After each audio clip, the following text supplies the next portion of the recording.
दोस्तों, देश के सबसे रईस आदमी और दुनिया के तीसरे नंबर के सबसे अमीर आदमी गौतम अडानी की मुश्किलें एक बार फिर से दोबारा बढ़ गई हैं, क्योंकि इस वक्त जो रिपोर्ट सामने आई है वो रिपोर्ट अमेरिका की एक कंपनी की तरफ से दी गई है और इस रिपोर्ट में कथित तौर पर यह बताया गया है कि गौतम अडानी दरअसल फ्रॉड कर रहे हैं।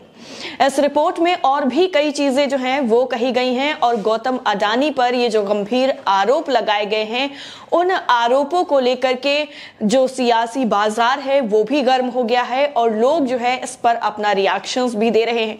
हालांकि गौतम अडानी को लेकर के ये जो रिपोर्ट कही गई है उसकी वजह से जो शेयर मार्केट में उनका शेयर है वो काफी ज्यादा नीचे आ गया है, यानी धड़ाम से नीचे गिर गया है, ये आप कह सकते हैं। और इस रिपोर्ट के आने के बाद कई और सवाल भी खड़े हो गए हैं गौतम अडानी को लेकर के, उनके बिजनेस को लेकर के, और जो आरपीओ की बात की जा रही थी उस आरपीओ पर कितना ज्यादा असर पड़ने वाला है इस रिपोर्ट के आने के बाद, ये सारी चीजें हम आपको बताएंगे। और इस पूरे मामले पर अडानी ग्रुप की तरफ से भी जो क्लियरिफिकेशन है वो आ गया है, वो क्या है वो भी हम आपको एक एक करके बताएंगे। सबसे पहले आपकी स्क्रीन पर इस वक्त खबर है, ट्वीट है न्यूज 24 का में जो है गौतम अडानी से जुड़ी हुई जो खबर है वो बताई गई है। लिखा है अडानी समूह स्टॉक मार्केट के बहुत बड़े हेरफेर और अकाउंटिंग फ्रॉड स्कीम में शामिल है।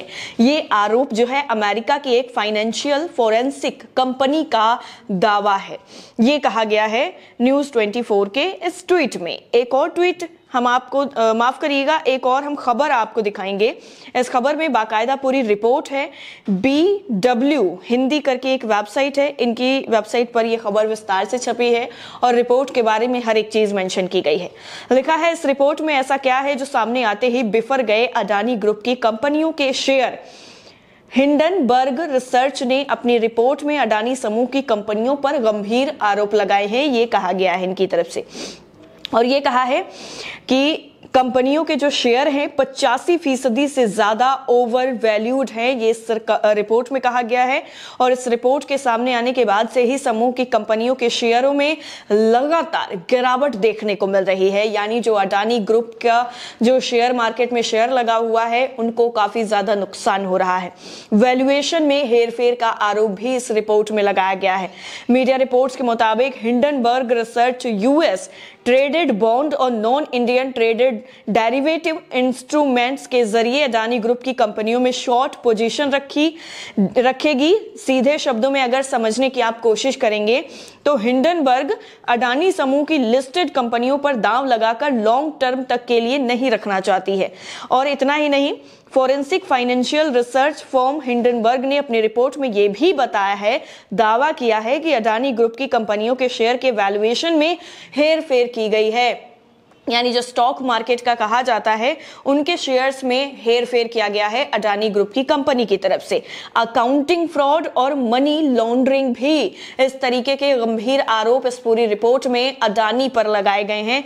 वो अडानी जो है पूरे देश में जो है सिर्फ अपने नाम की वजह से जाने जाते हैं, रईसी की वजह से जाने जाते हैं, और कई बार जो है उन पर आरोप भी लगा है कि उनको यहां तक पहुंचाने के लिए किसी स्पेशल शख्स का नाम है।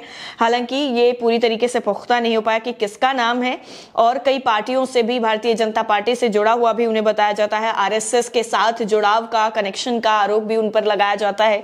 हालांकि इस बार जो अकाउंटिंग फ्रॉड और मनी लॉन्ड्रिंग का आरोप लगाया गया है वो बेहद ही गंभीर है।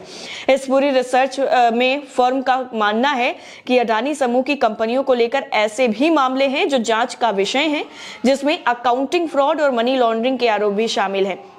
रिपोर्ट में इस चीज को भी कहा गया है कि समूह का जो सूचीबद्ध कंपनियां हैं, कंपनियों ने लोन ले रखा है और शेयरों को गिरवी रखकर समूह की ग्रॉस फाइनेंशियल कंडीशन को जोखिम में डाला है। हिंडनबर्ग का यह भी दावा है कि इस रिसर्च रिपोर्ट को तैयार करने के लिए अडानी समूह के पूर्व वरिष्ठ अधिकारियों के साथ साथ कई लोगों से बातचीत की गई है। इसके अलावा हजारों दस्तावेजों की भी जांच की गई है। ये इस रिपोर्ट को जिसने तैयार किया है उनकी तरफ से यह बाकायदा कहा गया है, और कहा गया है कि जो लोग अडानी की कंपनी में पहले काम कर चुके हैं, जो पूर्व अधिकारी रह चुके हैं, वरिष्ठ अधिकारी हैं, उनसे बातचीत की है और जो दस्तावेज थे वो बाकायदा छानबीन करके इस पूरी रिपोर्ट को तैयार किया गया है। और यह भी कहा गया है कि कंपनियों के शेयरों में गिरावट आई है। कहा गया है कि अडानी पोर्ट 4.95% की गिरावट के साथ 261.05 रुपए पर बंद हुआ है। इसके साथ ही अडानी एंटरप्राइजेस में 1.37%, अडानी टोटल गैस में 3.90% और अडानी विल्मर में 4.99 यानी आप 5% मान सकते हैं। और अडानी ट्रांसमिशन की अगर बात की जाए तो इसमें 8.08% की भारी गिरावट जो है वो देखी गई है। अडानी ग्रुप के स्टॉक्स में गिरावट की वजह से जो निवेशक हैं उनको करोड़ों का जो नुकसान है वो हो चुका है अब तक की। और ये इस पूरी रिपोर्ट को लेकर के आने वाला वक्त में क्या असर पड़ने वाला है शेयर्स पर और स्टॉक मार्केट में, इसका कितना ज्यादा इफेक्ट होगा, ये देखने वाली बात होगी। लेकिन ये जो पूरी रिपोर्ट सामने आई हिंडनबर्ग की तरफ से जो रिसर्च करके बनाई गई है, उस रिपोर्ट का जैसे सामने आया उस पर अडानी समूह की तरफ से भी जवाब जो है वो दिया गया है। दरअसल रिपोर्ट पर सीएफओ का जवाब सामने आया है। सीएफओ जोशिंदर सिंह हैं, इन्होंने इस रिपोर्ट का जवाब देते हुए कहा है कि हिंडनबर्ग ने उनसे संपर्क करने या फिर फैक्चुअल मैट्रिक्स को सत्यापित करने का कोई प्रयास नहीं किया। उन्होंने कहा कि यह रिपोर्ट एफपीओ से पहले समूह को बदनाम करने का प्रयास है। अडानी जो एंटरप्राइजेस का एफपीओ है, दरअसल वो 27 जनवरी को सब्सक्रिप्शन के लिए खुलेगा और 31 जनवरी 2023 को बंद हो जाएगा, क्योंकि ये एक रिपोर्ट सामने आई थी कि अडानी ग्रुप की तरफ से अब पानी का जो बिजनेस है वो भी किया जाएगा और इसी को लेकर के ये जो 27 जनवरी का एफपीओ है वो खुलेगा। और 20,000 करोड़ रुपए फॉलो ऑन पब्लिक ऑफर यानी एफपीओ जिसे कहा जाता है, इस पर 20,000 करोड़ रुपए जुटाने का जो लक्ष्य है वो अडानी की तरफ से रखा गया है। जनता से रिश्ता वेबसाइट है, इस पर भी इस पूरी खबर को बाकायदा छापा गया है। लिखा है हिंडनबर्ग की रिपोर्ट में खाता धोखाधड़ी का आरोप लगाने के बाद अडानी ने इसे दुर्भावनापूर्ण प्रयास बताया है। हम आपको एक जो है ट्वीट न्यूज 24 का भी दिखा देते हैं जिसमें इस चीज को बाकायदा मेंशन किया गया है कि अडानी समूह ने कहा है कि ये रिपोर्ट गलत जानकारी बदनाम करने के लिए लगाए गए आरोपों का संयोजन है।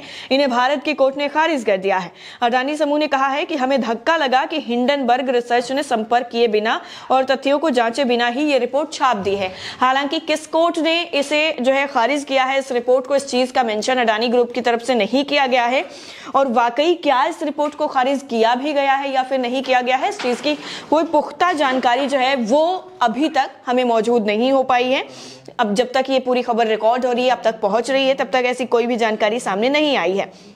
लेकिन इस पूरे मामले को लेकर के एक और हम आपको वेबसाइट की खबर दिखाना चाहेंगे जिस पर ये कहा गया है, YS करके एक वेबसाइट है जिसमें लिखा गया है कि हिंडनबर्ग रिसर्च ने गौतम अडानी पर लगाया घोटाले का आरोप। क्या जवाब कंपनी की तरफ से दिया गया है, इस चीज को भी बाकायदा मेंशन किया गया है। और एबीपी की तरफ से भी एक रिपोर्ट छापी गई है जिसमें बताया गया है कि अडानी ग्रुप स्टॉक्स हिंडनबर्ग की रिपोर्ट पर अडानी समूह के शेयरों में आई भारी बिकवाली, समूह ने दी सफाई। यानी कहीं ना कहीं जो रिपोर्ट सामने आई थी उस रिपोर्ट का जो असर है वो आज के शेयर मार्केट में जरूर पड़ा है। और जो शेयर हैं इतने ज्यादा नीचे आकर के बंद हुए हैं, उससे करोड़ों का नुकसान अभी तक हो चुका है। और इस रिपोर्ट को हालांकि किस तरीके से तैयार किया गया है, इस चीज का जिक्र भी बाकायदा किया गया है कि कई जो है इसमें दस्तावेजों को शामिल किया गया है, फिर भी अडानी समूह की तरफ से इस रिपोर्ट को खारिज कर दिया गया है। वैसे आपको क्या लगता है, इस रिपोर्ट में जो भी चीजें कही गई हैं वो कितनी सच है, कितनी गलत है, और अडानी की समूह की तरफ से जो इस पर जवाब दिया गया है वो क्या बिल्कुल सही है? कमेंट सेक्शन में हमसे साझा जरूर करिएगा। जय हिंद।